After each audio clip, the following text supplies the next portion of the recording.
Rich bride Drenches, old maid at her wedding, not knowing she's the groom's mother in disguise. That's his mother. I didn't know. I swear I didn't know. You know, people always say that weddings bring out the best in everyone. The joy, the tears, the love. It's supposed to be this beautiful moment where everything comes together perfectly. But when you're standing in a custom Vera Wang gown, holding an ice bucket you just emptied on someone's head, and the entire ballroom goes silent, beautiful isn't exactly the word that comes to mind. Devastating, maybe. Career ending, definitely. But beautiful? No, honey. There was nothing beautiful about what I did at the Montclair estate that night in front of 300 guests and a dozen cameras. My name is Vanessa Carter, and I need to tell you a story that'll probably make you uncomfortable. Lord knows I've replayed it in my mind 1,000 times, wishing I could take it back. But stick with me, because this story, well, it ends in a way that nobody, and I mean nobody, saw coming. Not the guests, not my bridesmaids, and definitely not me. But before I go any further, I want you to do me a quick favor. Hit that subscribe button, give this video a like, and drop your thoughts in the comments. I'd love to know if you've ever had a moment you wish you could undo. Thank you. Now, let me start from the beginning though. It hurts to go back there. You see, I wasn't always the woman who humiliated a stranger at her own wedding. Time was, I stood on red carpets and charity galas, the daughter of Richard Carter real estate magnate and Claudette Moreau, former Vogue model. We were society, baby. I grew up in penthouses and summer homes, learned French in Paris and etiquette in Monaco. I was raised to be perfect, to marry well, to never let anyone see you sweat. And Derek Lawson? He was supposed to be my crowning achievement. Handsome, Harvard MBA, CEO of a logistics empire he'd built from practically nothing, the kind of man who looked good in a tuxedo and knew how to talk business over bourbon. My mother called him a diamond in the rough. My father called him an acceptable investment. I called him mine. The morning of the wedding, I woke up at 5 a.m. in the bridal suite of the Montclair estate, 1,200 square feet of cream silk wallpaper, gold fixtures, and floor-to-ceiling windows overlooking the gardens. My glam squad arrived at 5:30 sharp.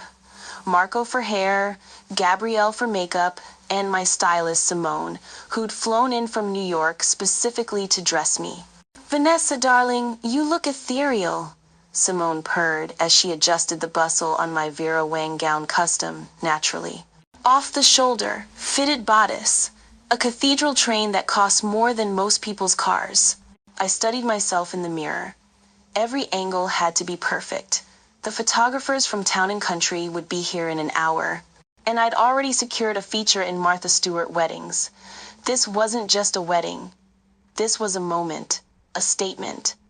Proof that Vanessa Carter didn't just marry well, she married spectacularly.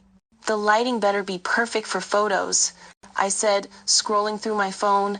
I don't want any harsh shadows, and someone needs to double-check that the roses are ivory, not cream. I specifically said ivory. Denise, my maid of honor, walked in holding 2 cups of coffee. She'd been my best friend since boarding school, the only person I trusted to stand beside me today. Though lately, I'd noticed this look she gave me sometimes. Like she wanted to say something, but kept swallowing it back down. "Coffee," she said, handing me a cup. "You're going to need it. Your mother's already downstairs rearranging the seating chart." I didn't even look up from my phone. Of course she is. "Vanessa," Denise sat on the edge of the settee. "Can I ask you something?" "Make it quick. Marco needs to finish my updo." She hesitated. "Are you happy?" I glanced at her. What kind of question is that? I'm getting married at the Montclair estate to a man who's going to be a multi-millionaire before he's 40? Of course I'm happy. That's not what Denise. I set down my coffee. "I love you, but I don't have time for existential bridal jitters right now. Everything has to be perfect. You understand that, right?" She nodded slowly. "Yeah, I understand. When I think back to my childhood, I don't remember being taught about kindness.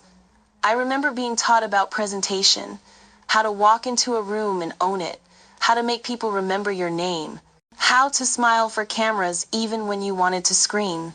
My mother Claudette used to say, "Vanessa, darling, the world is a stage, and you were born to be in the spotlight." She'd take me to galas, charity auctions, society luncheons. I learned early that people weren't really people. They were contacts, connections, opportunities. The right last name opened doors. The right dress got you photographed. The right husband secured your legacy. Love? Love was a bonus. My father, Richard Carter, was even more direct. Marry someone who elevates you. He told me over dinner when I first mentioned Derek, not someone who drags you down to their level. I'd assured him Derek was the former, self-made, ambitious, Ivy League educated. Despite growing up in, where was it again? Georgia? Somewhere small and forgettable. He'd mentioned his family once or twice, something about his mother leaving after his father died. Tragic, sure, but honestly, I didn't press for details. What was the point? She wasn't in his life anymore. She wouldn't be at the wedding. Why dwell on people who didn't matter? Derek had built himself into something extraordinary despite his past. That's what mattered to me. The man he'd become. The empire he was building. The life we would create together, one filled with penthouses, charity boards, and magazine covers.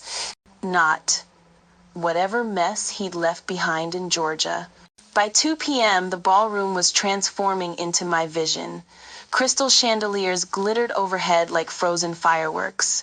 Ivory roses, finally the right shade, cascaded down every column. The tables were draped in champagne silk, each centerpiece a work of art. I walked through, inspecting every detail with Simone and my wedding planner, Victoria. "The escort cards need to be angled better," I said, adjusting one with my finger. "And can someone please tell me why there's a water spot on table 7? A young woman in a catering uniform rushed over with a cloth. She looked nervous, hands trembling slightly as she wiped the table. "Careful," I snapped. "That's Venetian linen." "Sorry, ma'am. I'm so sorry. Just don't touch anything else unless someone tells you to." She scurried away, and I turned back to Victoria. "I need everyone on staff to understand that this is a high-profile event. No mistakes. None." Victoria nodded, making notes on her tablet. "Understood." Denise caught up with me near the entrance. "Vanessa, do you have to be so hard on people?" She was just trying to help. "I'm not being hard, I'm being clear." I smoothed my hands over my gown. "This wedding cost $500,000, Denise. I'm not apologizing for expecting excellence." She didn't respond, just gave me that look again. I ignored it. By the time guests started arriving, I was floating. Everything was falling into place. The string quartet played softly in the corner, champagne flowed. The lighting was perfect, golden and soft, like something out of a fairy tale. I stood near the entrance, greeting guests with Derek by my side.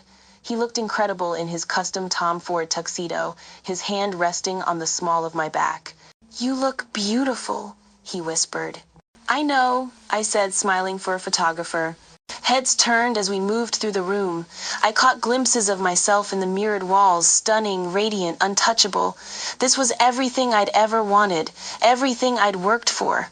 I didn't notice the older woman in the faded navy uniform slipping quietly through the side entrance, her eyes scanning the room with quiet intensity. I didn't notice Michael, Derek's best man, watching her with furrowed brows. I didn't notice anything except the spotlight. And that, as it turned out, was my first mistake. Because while I was busy being perfect, someone was busy watching, judging, testing, and I was about to fail spectacularly. They say you can tell everything about a person by how they treat the help.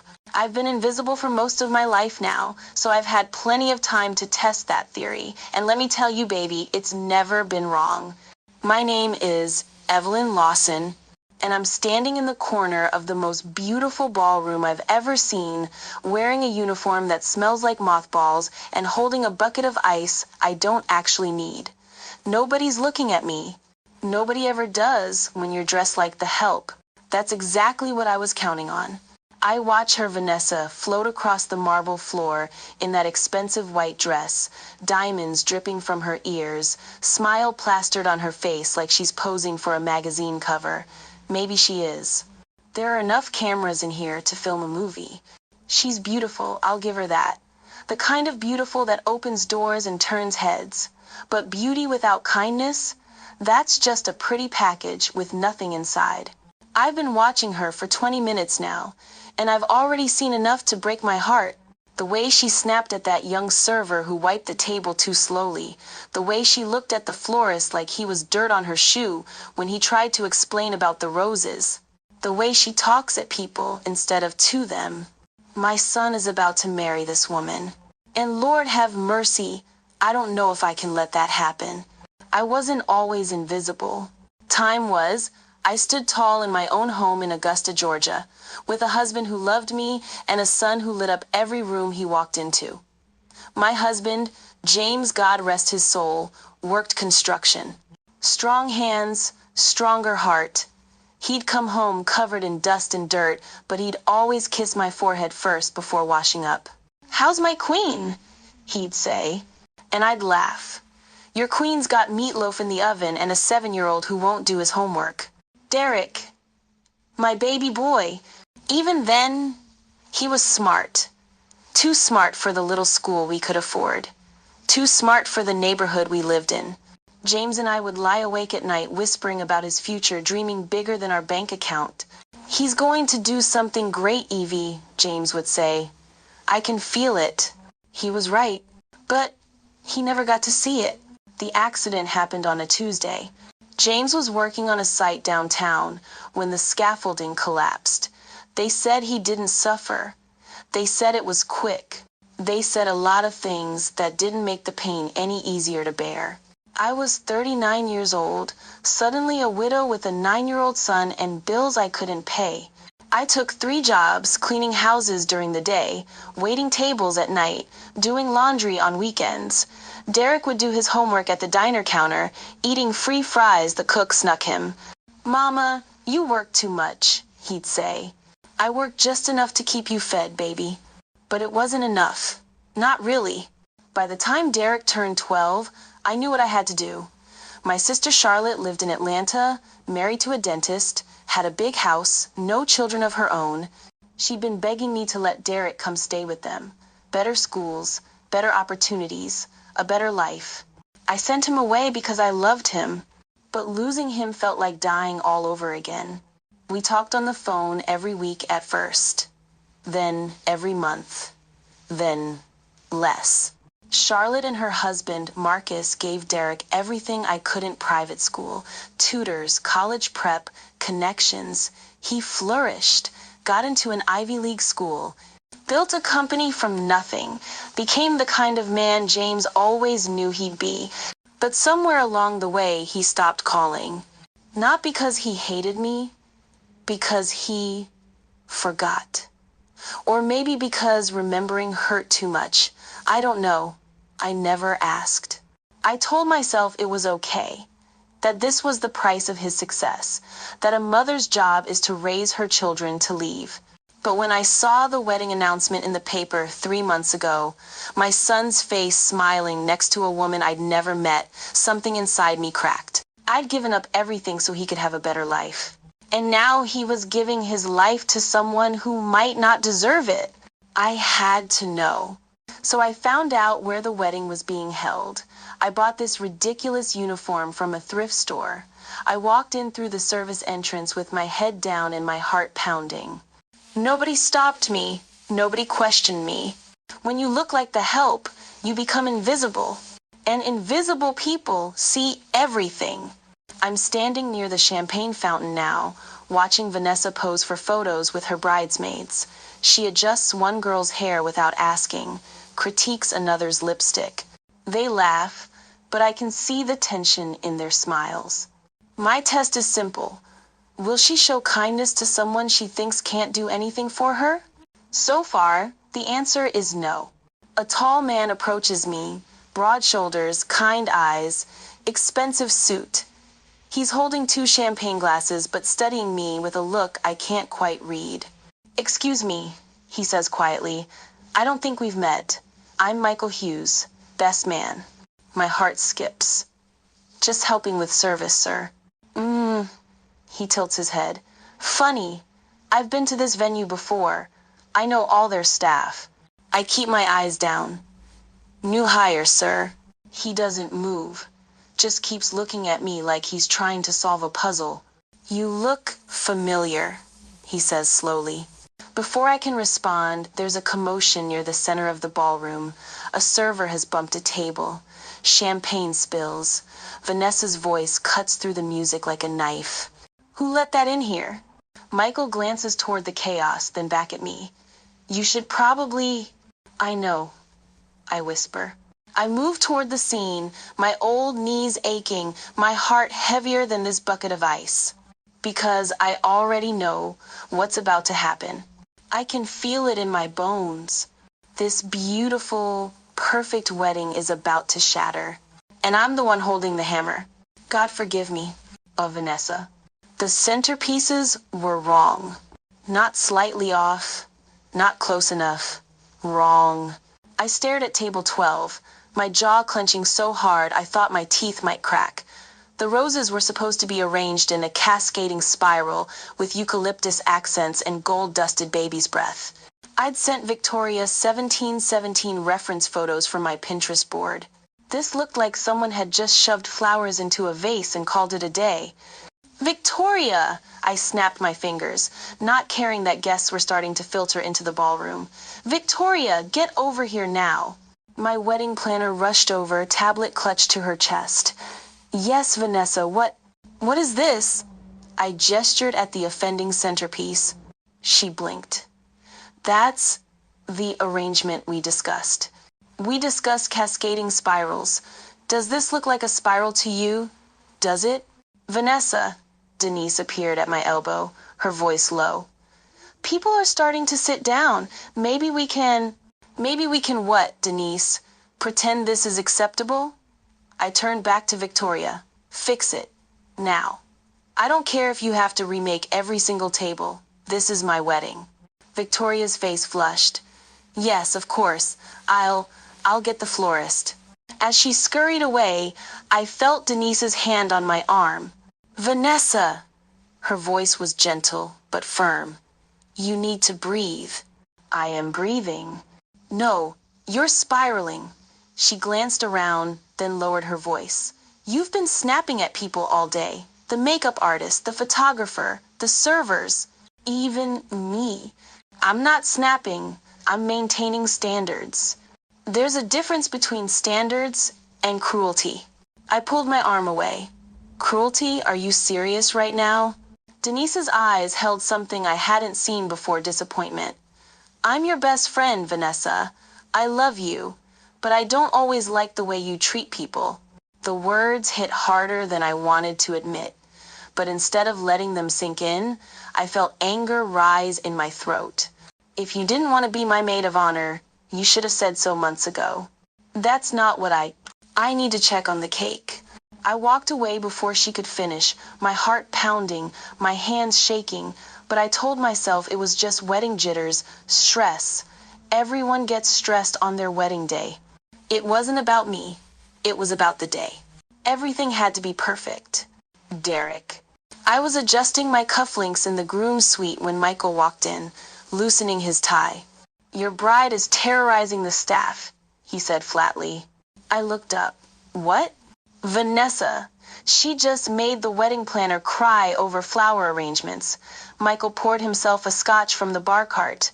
"And that's after she reduced a server to apologizing for existing." I sighed, running a hand through my hair. "She's just stressed. It's a big day."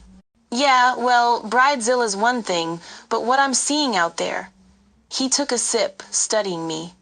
"That's not stress, that's character." "Michael. I'm serious, man." He set down his glass. I've known you since business school. You're a good guy. Worked your ass off for everything you have. But her? He hesitated. Does she even know where you came from? My jaw tightened. She knows enough. Does she know you grew up in a trailer park in Augusta? That you ate cereal for dinner 3 nights a week? That your mom worked herself half to death just to keep you clothed? My mom left, Michael. She's not part of this conversation. Maybe she should be. He moved closer, his voice dropping. Look, I'm not trying to ruin your wedding, but I need to ask you something, and I need you to be honest. When things get hard, and they will get hard, is this the woman who'll stand by you, or is she the woman who'll only stay as long as everything's shiny?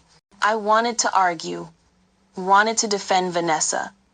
But before I could, my phone buzzed with a text from her. Where are you? We need photos in 10. Don't be late. Not I miss you or can't wait to see you. Just instructions. I started, then stopped. She's under a lot of pressure. Michael raised an eyebrow but said nothing. I should go, I said, pocketing my phone. Photos. As I reached the door, Michael called out, Hey, Dee? I turned. You sure about this? I didn't answer. Just walked out into the hallway, where the sounds of string instruments and clinking glasses echoed off marble walls. But his question followed me. Denise. I found Vanessa near the cake table, inspecting the 7-tier monstrosity like she was searching for structural flaws. It's beautiful, I offered. The fondant has a bubble on tier 3. Vanessa, and I specifically said I wanted sugar flowers, not buttercream. Do these look like sugar flowers to you? I didn't answer. Just watched my best friend, the girl I'd shared secrets with at boarding school, who'd held my hand through my parents' divorce, who'd been my sister in everything but blood, transform into someone I barely recognized. A young waiter passed by carrying a tray of champagne. He was maybe 20, nervous, clearly new. Vanessa stopped him with a raised hand. You, what's your name? The kid froze. James, ma'am. Well, James, do you see how you're holding that tray at an angle? That's how glasses tip over. That's how you ruin a $12,000 wedding dress. She plucked a glass from his tray, then waved him off dismissively.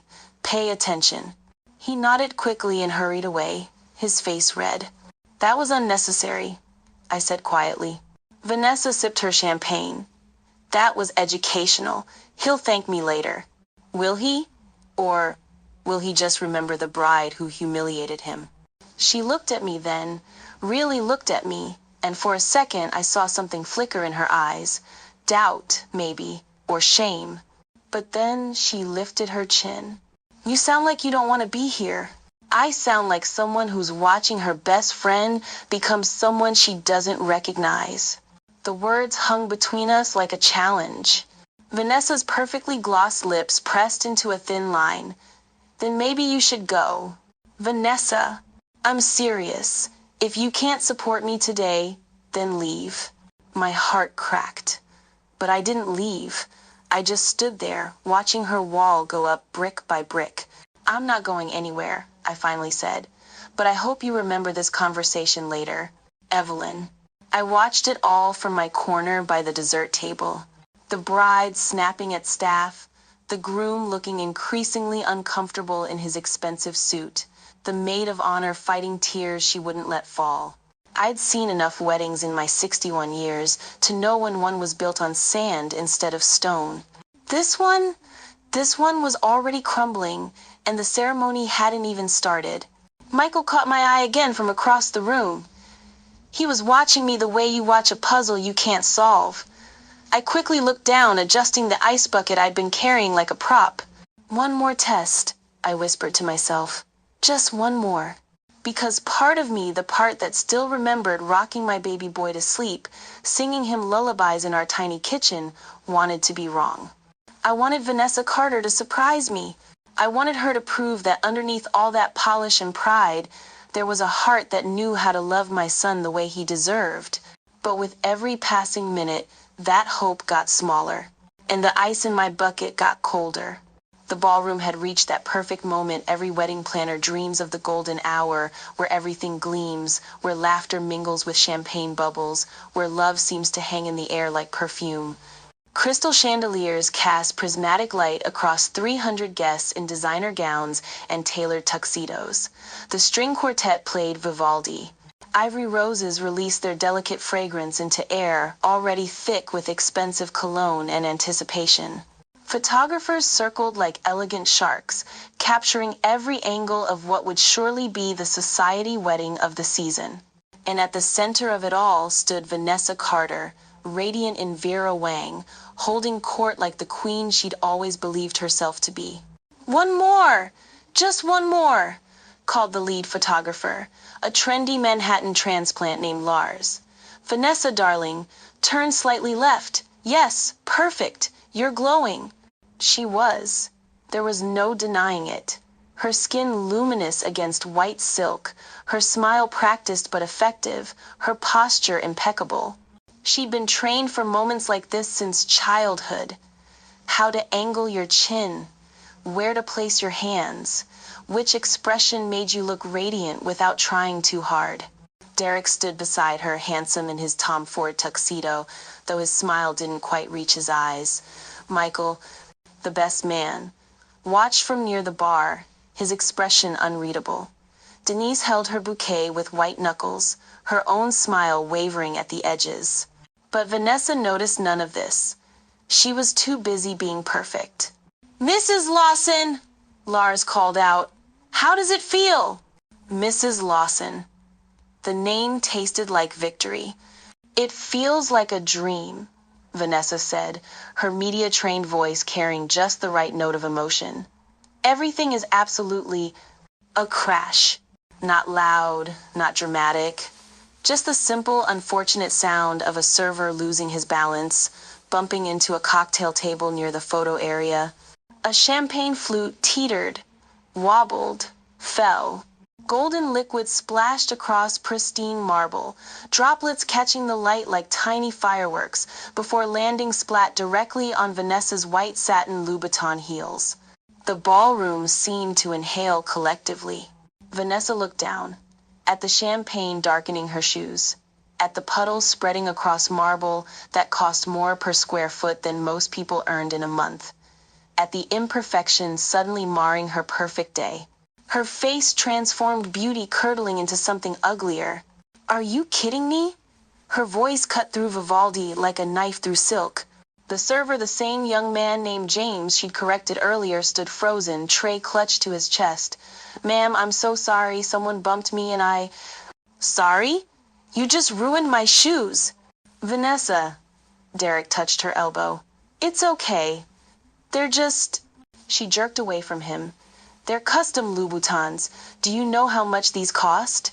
Guests were starting to turn, phones emerging from pockets, the photographer's cameras clicking, clicking, clicking, capturing something far more interesting than posed portraits. And that's when Vanessa saw her. The old maid in the faded navy uniform, standing just a few feet away with that ridiculous bucket of ice, her wrinkled hands gripping the metal handle. Wrong place, wrong time. A convenient target for rage that had been building all day, all week, maybe all her life. "You," Vanessa's voice dripped with venom. "You're just gonna stand there?"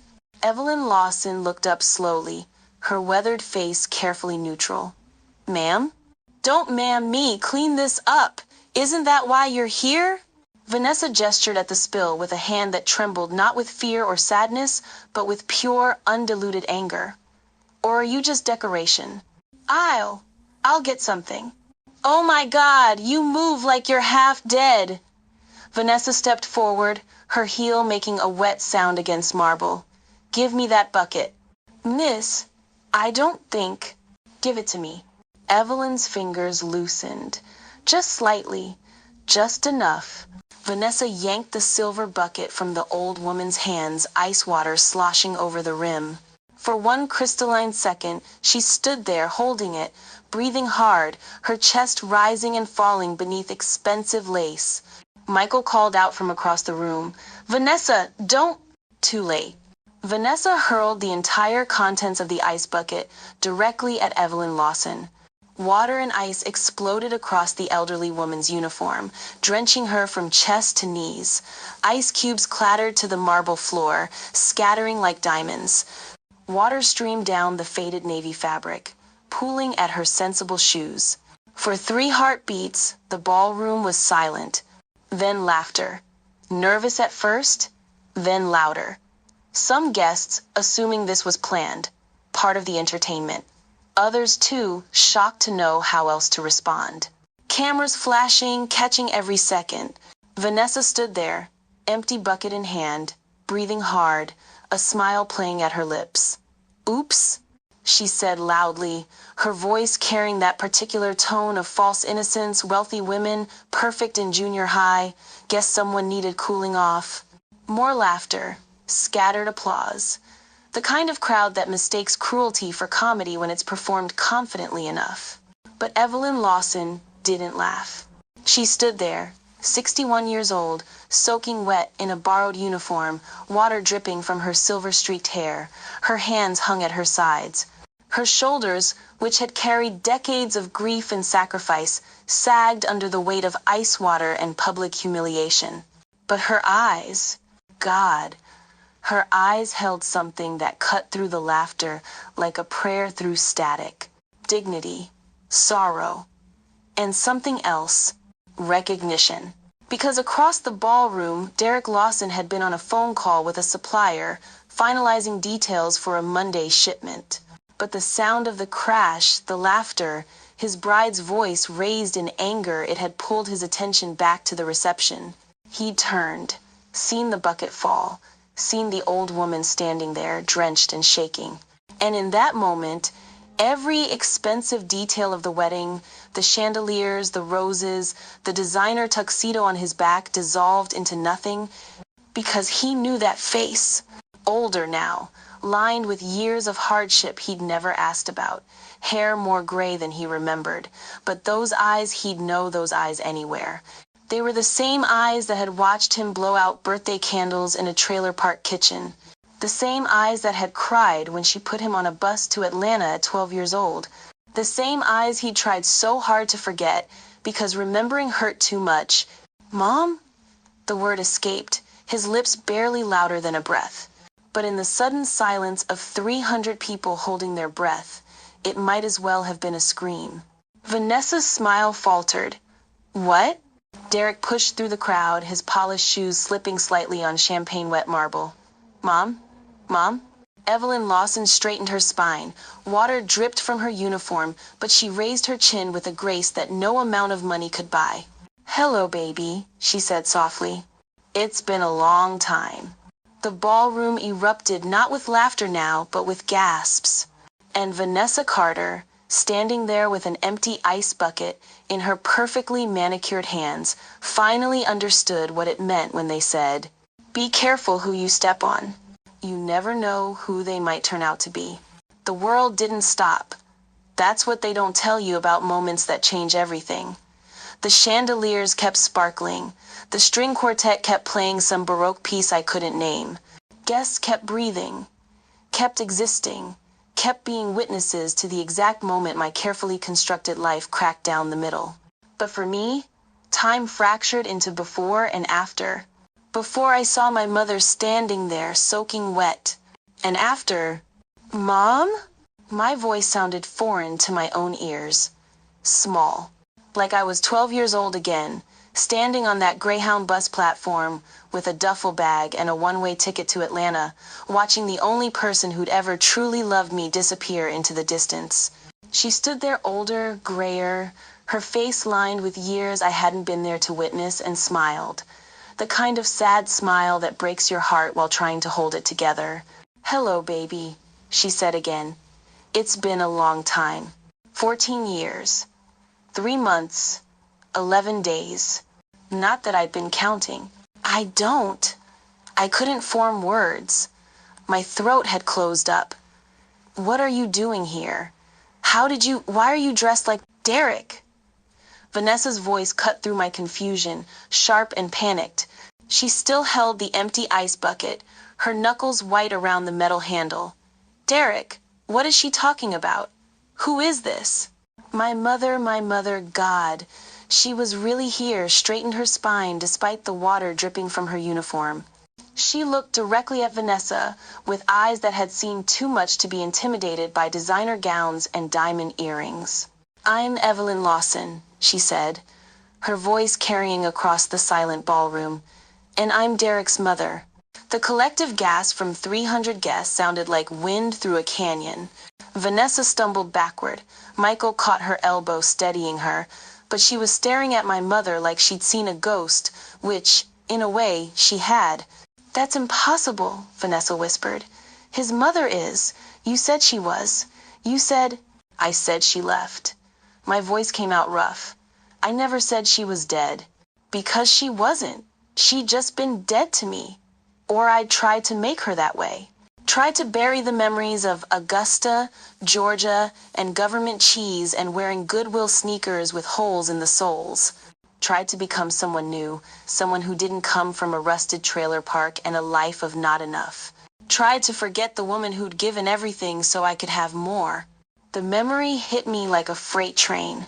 I was 7 years old, sitting at our tiny kitchen table, doing homework by lamplight because we couldn't afford to fix the overhead fixture.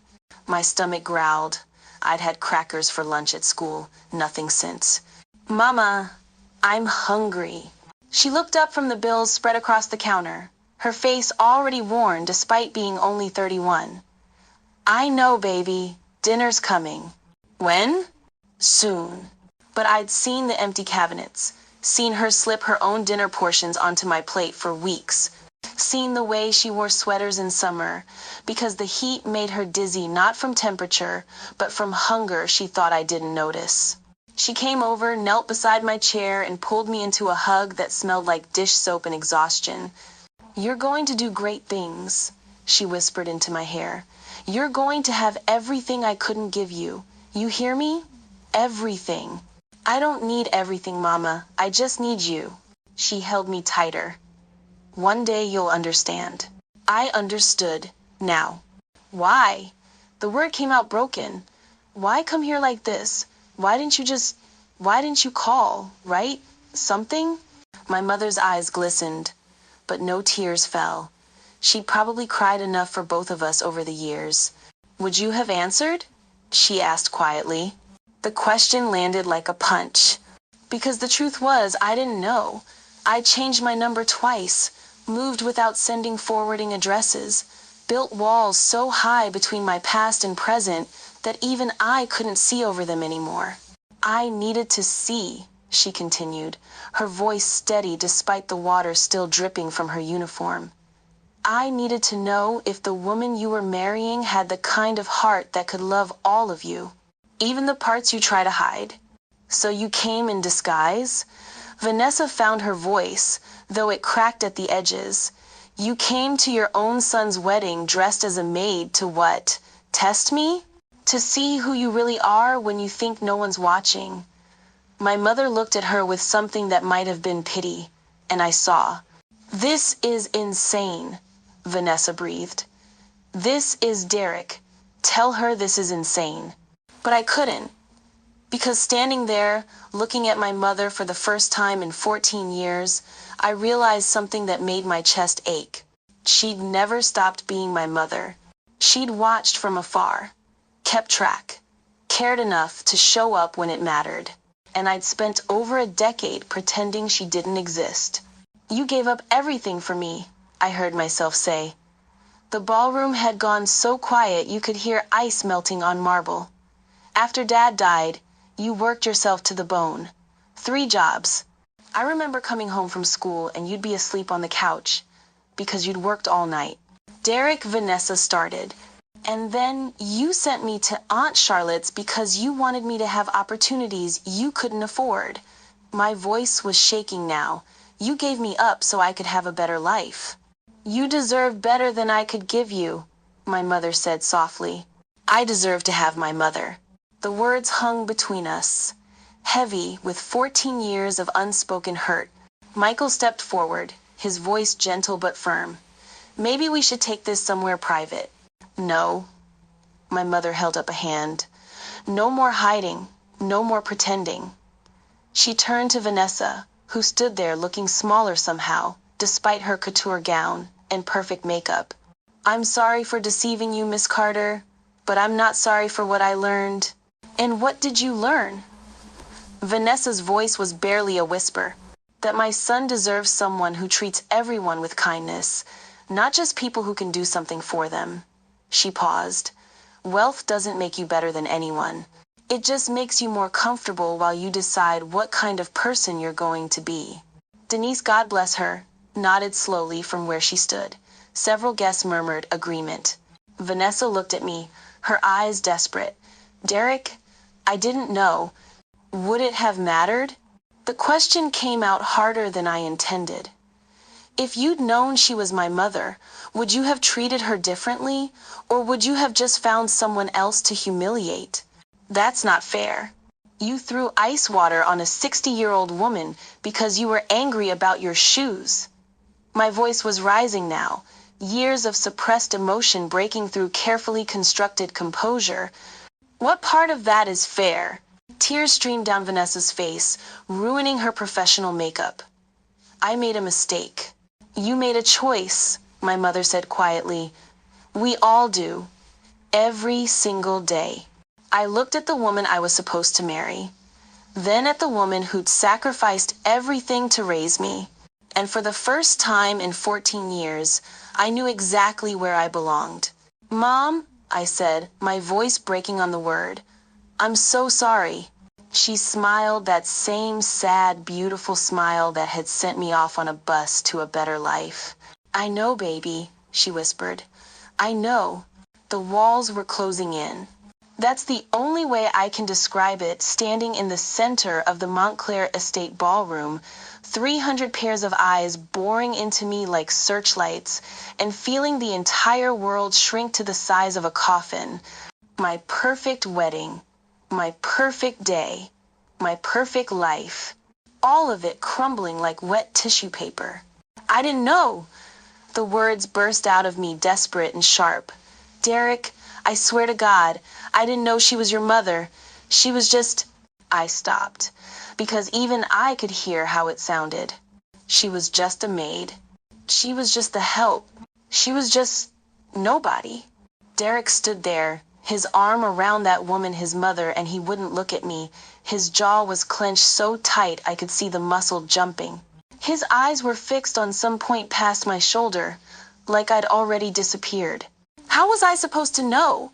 I tried again, my voice climbing toward hysteria. She came here in disguise. She lied to everyone. This is entrapment or something. This is... Entrapment? Michael's voice cut through my panic like ice through silk. He stepped forward, his expression harder than I'd ever seen it. You think you're the victim here? I didn't mean. You humiliated an elderly woman in front of 300 people because you were mad about your shoes. His words were precise, surgical. That's not a mistake, Vanessa. That's a choice. But I didn't know. You didn't need to know who she was. Michael moved closer, and I instinctively stepped back. You just needed to be decent. That's it. That's the bar. Basic human decency. And you couldn't even clear it. My face burned. Guests were whispering now, a low hum of judgment that made my skin crawl. I could see phones out. Of course there were phones out. This wasn't just a wedding anymore. This was content. This was a viral moment in the making. My humiliation. Live stream to the world. Michael, please. I reached for his arm, but he pulled away like I was contagious. I warned Derek, he said quietly. This morning, I asked him if you were the kind of woman who'd stand by him when things got hard. He shook his head. I should have asked if you were the kind of woman who could be kind when no one was watching. The words landed like slaps. I turned to Denise, my best friend since we were 14, the girl who knew all my secrets, who'd held my hair back when I was sick, who'd promised to stand by me no matter what. Denise, my voice cracked. Tell them, I'm not... Tell them this isn't who I am.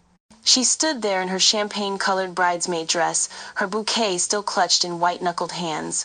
Her eyes were red, like she'd been fighting tears for hours. "Isn't it?" she said softly. The air left my lungs. "What?" "I've watched you all day, Vanessa. Hell, I've watched you for months." Denise's voice trembled, but she kept going. "The way you talked to the florist. The way you treated that poor server. The way you speak to people who work in restaurants, or drive Ubers, or God, anyone you think is beneath you. I don't think anyone is beneath me. You threw ice water on a woman because she moved too slowly." Denise's tears finally spilled over. "You didn't need to know she was Derek's mother. You just needed to see her as a person. And you didn't." "I was stressed. It's my wedding day. I've stood by you through everything," Denise interrupted, her voice breaking. "Your breakups, your family drama, your everything. I've made excuses for you. Told myself you were just particular, just driven, just—" She stopped, wiping her eyes. "But maybe I shouldn't have. Maybe I should have told you the truth a long time ago." "What truth?" I was crying now too, mascara probably running, my perfect makeup melting under the weight of public shame. "That you're not as good a person as you think you are." Denise's words were quiet, but devastatingly clear. "And that money and beauty don't give you the right to treat people like they're disposable." The murmuring grew louder. I could hear snippets. "Did you see what she did? I can't believe. Already has 20,000 views. Her father's going to be furious." I spun around, searching the crowd for allies, for anyone who'd defend me. But all I saw were faces ranging from shock to disgust to barely concealed satisfaction. Because this is what people love, isn't it? Watching the privileged fall, seeing the perfect girl get what's coming to her. My mother stood near the back, her hand over her mouth, her face pale. My father had his phone out, probably already doing damage control, calling lawyers, publicists, anyone who could spin this nightmare into something survivable. But some things can't be spun. Some moments are just true. "Derek." I turned back to him, my voice raw with desperation. "Please, I made a mistake. I was wrong. I'll apologize. I'll do whatever you want. Just please don't." "Don't what?" He finally looked at me, and the coldness in his eyes made me want to disappear. "Don't leave you? Don't call off the wedding? Don't make a scene? We can fix this.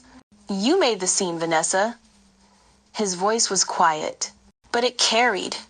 "You made it when you decided that woman wasn't worth basic kindness.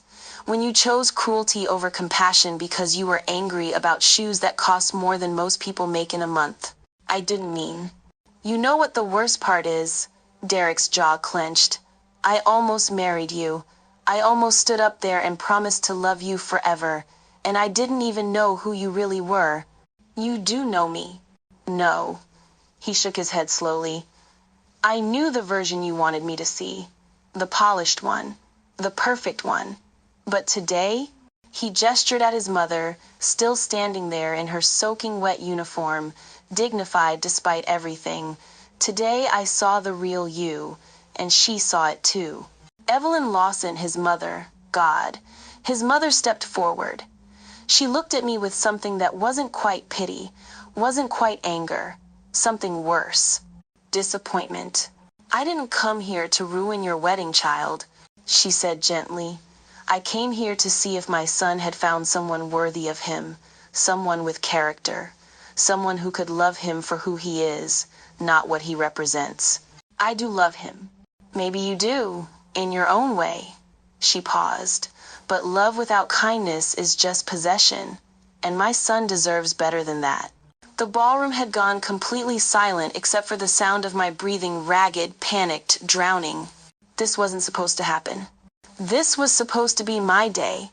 The day everyone remembered. The day I became Mrs. Derek Lawson and solidified my place in society and proved that I'd won at life. Instead, I'd become a cautionary tale. A viral video. A punchline. I looked around at the wreckage of my perfect wedding, the flowers I'd obsessed over, the centerpieces I'd made someone cry about, the cake that no one would eat, the dress that had cost $18,000 and would now forever be associated with the worst moment of my life. "Derek, please," I whispered one last time. "Don't do this. Not here. Not like this." He looked at me for a long moment, then at his mother, then back at me. "I'm sorry, Vanessa," he said quietly, "but I already did." And then he walked away with his mother, leaving me standing alone in my Vera Wang gown, surrounded by 300 witnesses and countless recording phones, drowning in the wreckage of my own making. The last thing I heard before the crowd erupted was someone's voice, tinny through a phone speaker. "This is already trending. Number Ice Bucket Bride." My perfect day had just gone viral, for all the wrong reasons.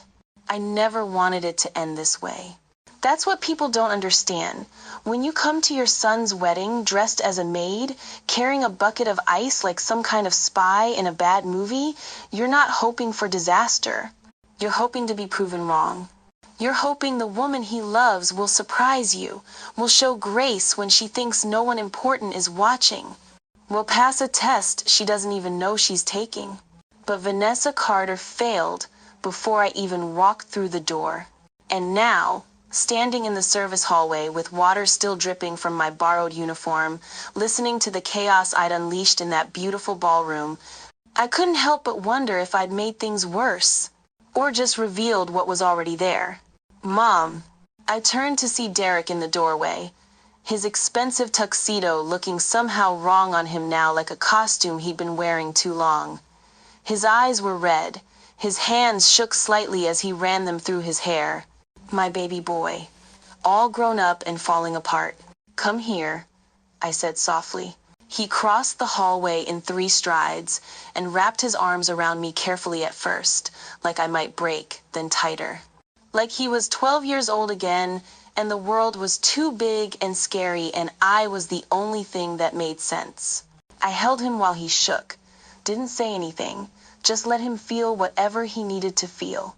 "I'm so sorry," he finally whispered into my shoulder. "God, Mom, I'm so sorry." "Shh. I know, baby. I should have looked for you, should have called, should have. You did exactly what I wanted you to do." I pulled back, holding his face in my wrinkled hands. "You built a life. You became something extraordinary. That's all I ever wanted. But I left you. I sent you away, Derek. That was my choice, my sacrifice." I smiled, even though my heart was breaking. That's what mothers do. We give up pieces of ourselves so our children can have more. It's not fair. Fair doesn't mean equal, son. It means everyone gets what they need. I brushed a tear from his cheek. "And you needed opportunities I couldn't give you. A chance at something better than government cheese and hand-me-down shoes." He laughed a wet, broken sound. "You remember that?" "I remember everything." I touched his chest, right over his heart. "Every sacrifice, every sleepless night. Every time I watched you get on that bus to Atlanta and wanted to run after it, screaming." My voice cracked. "But I didn't, because loving you meant letting you go. I forgot where I came from," he said quietly. "I forgot you. No, you just tried to bury the pain. That's different." I took his hands. "Derek, listen to me. What happened out there, I didn't want that. I really didn't. I just needed to know who this woman was, who you were becoming. And now you know." His voice was bitter. "I was about to marry someone who treats people like furniture." "Maybe." I paused. "Or maybe you just didn't see it because you were too busy trying to prove you belonged in her world." The words landed heavy between us. "I need to tell you something," I continued, "and I need you to really hear me. Can you do that?" He nodded. "I didn't come here to break your heart. I came here to open your eyes." I squeezed his hands. "What you do with what you saw tonight, that's your choice, not mine. You can't seriously think I should still marry her. I think you need to decide what matters more, who someone is when they're comfortable, or who they could become when they're challenged. I glanced back toward the ballroom. That girl out there, she's hurt, humiliated, and probably terrified. She made a terrible choice, but people can change, Derek, if they want to badly enough. She threw ice water on you, Mom. She did. I smiled sadly. And I've done things I'm not proud of, too. We all have. The question isn't whether she messed up, it's whether she's willing to do the hard work of becoming better. He stared at me like I'd spoken a foreign language. How can you be so forgiving? Because I'm 61 years old, and I've learned that holding on to anger is like drinking poison and expecting the other person to die. I touched his face again. I'm not saying forgive her right now. I'm not even saying marry her. I'm just saying don't make this decision out of rage or shame or guilt. Make it because you know in your heart what's right. What if I don't know anymore? Then you wait until you do. We stood there in silence, mother and son, in a service hallway that smelt like industrial cleaner and old carpet, so different from the sparkling ballroom just beyond the door, so much more real. I missed you, Derek finally said, every single day. I missed you too, baby, more than you'll ever know. Can we, his voice broke, can we try again? Start over? My heart swelled so big I thought it might burst. I'd like that very much.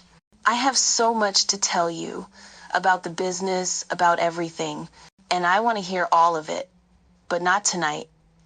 I glanced down at my soaking uniform, then back at his tear-stained face. Tonight, you need to figure out what comes next. And I need to go home and change into something that doesn't smell like ice water and regret. He laughed despite himself. Where are you staying? I'll drive you. I've got a motel room in town. I'll be fine. A motel? Mom? No. Let me... Derek. I held up a hand. I've been taking care of myself for 14 years. One more night won't kill me. I softened. But tomorrow? Tomorrow you can buy me breakfast, somewhere expensive, and we can talk about everything. Everything? Everything. He pulled me into another hug. I love you, Mom. I should have said it years ago. You're saying it now. That's what matters. I left through the service entrance the same way I'd come in. Nobody noticed. Nobody ever does when you're dressed like the help. My old Honda was parked 3 blocks away. I hadn't wanted to risk valet seeing me. As I walked, my wet shoes squeaking against pavement, I thought about that girl back in the ballroom. Vanessa Carter. So beautiful, so polished, so completely unprepared for consequences. I didn't hate her. I couldn't. Because I'd seen that look in her eyes when everything fell apart, the shock of someone who'd never been told no, suddenly learning that the world doesn't bend to your will just because you're pretty and rich. She had a choice now, same as Derek. She could double down on who she'd been, or she could do the hard, humbling work of becoming someone better. I hoped she'd choose the latter, for her sake, not his. But that was her journey. Mine was just beginning again. As I unlocked my car and slid into the worn driver's seat, I caught my reflection in the rearview mirror. 61 years old. Silver hair plastered to my head.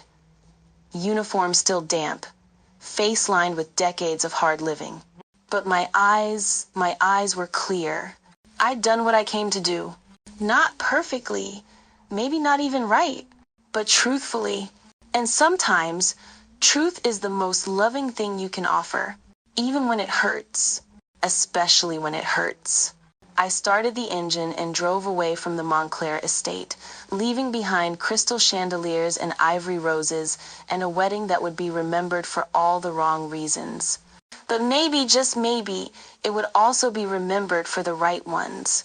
For opening eyes, for revealing character, for proving that dignity isn't about what you wear or how much money you have.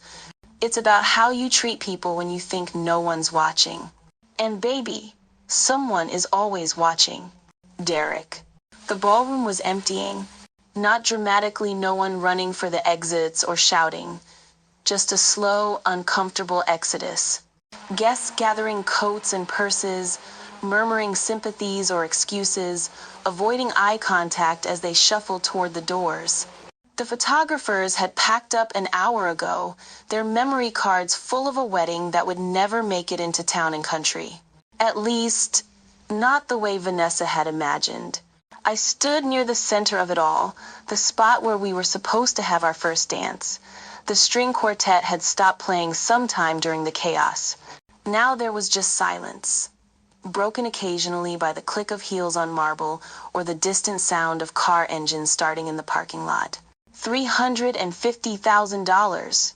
That's what this wedding had cost. I'd seen the invoices. The flowers alone were 40 grand, the dress 18, the venue 75. All of it just decoration now. Beautiful, expensive, meaningless decoration. I looked at the ivory roses wilting in their crystal vases, at the untouched 7-tier cake, at the champagne tower that would never be poured.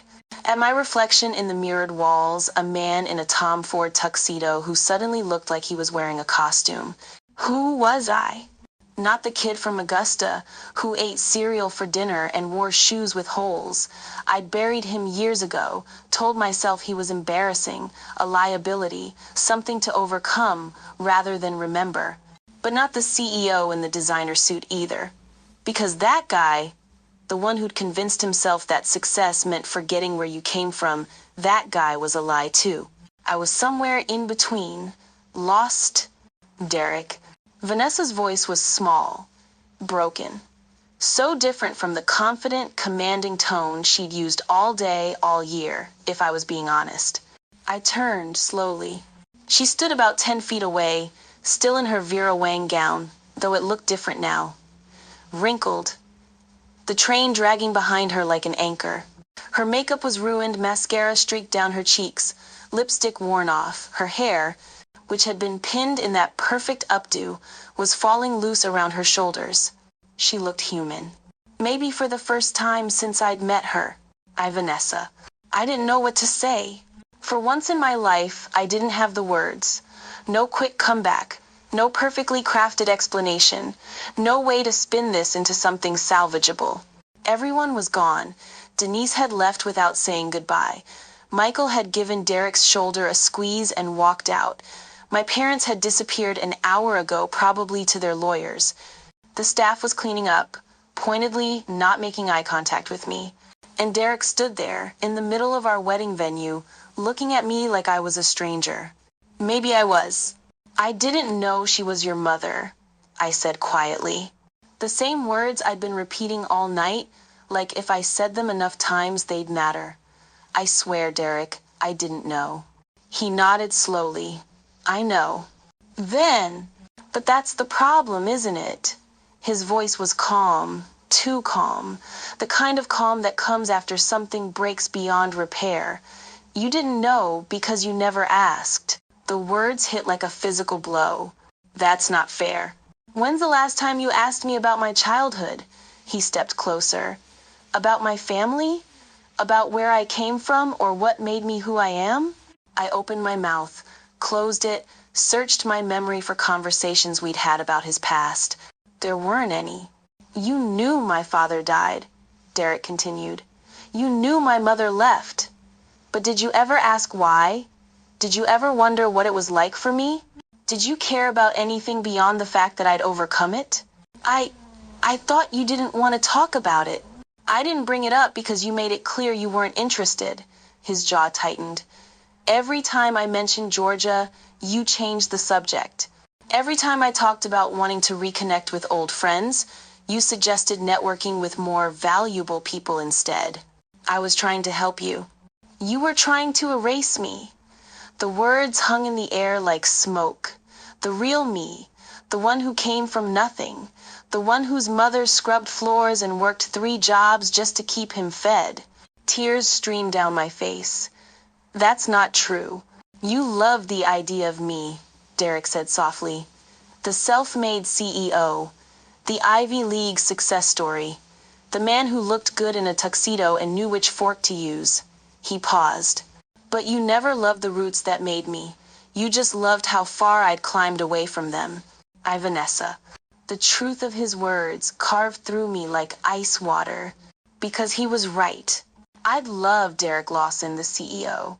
The achievement, the trophy, the man who could elevate my status and look perfect in wedding photos. But had I ever loved Derek the person? The one who'd gone hungry as a child? Who'd ridden a Greyhound bus away from the only parent he'd ever known? Who probably carried more pain than I'd ever bothered to ask about? I didn't mean, my voice cracked. I never meant to make you feel like you had to hide who you were. Maybe not intentionally. He looked at me with something that might have been pity. But that's what happened anyway. I can change, I heard myself say. Derek, I can be better. Can you? He tilted his head. Or are you just saying what you think will fix this? I didn't have an answer. Because I didn't know. Did I want to change because I'd seen the ugliness in myself and was genuinely horrified? Or did I just want to undo the consequences? To go back to this morning when everything was perfect and I was still the bride everyone envied? The silence stretched between us like a chasm. I need time, Derek finally said, to figure out who I am without trying to be what everyone else wants me to be. What does that mean? Panic rose in my throat. For us? He looked at me for a long moment, and in his eyes I saw 14 years of buried pain, years of pretending his past didn't exist, years of becoming someone else's idea of success. It means I'm not getting married today. The words landed like a funeral bell. Derek, please.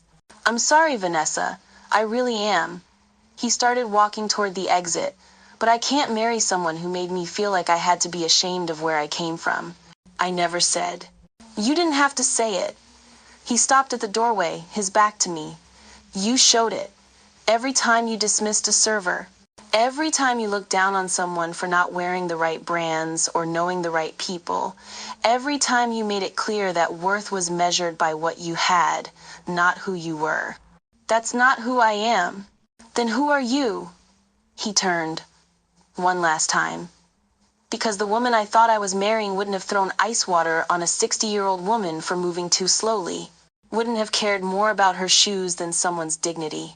I had no answer. Because maybe I didn't know who I was either.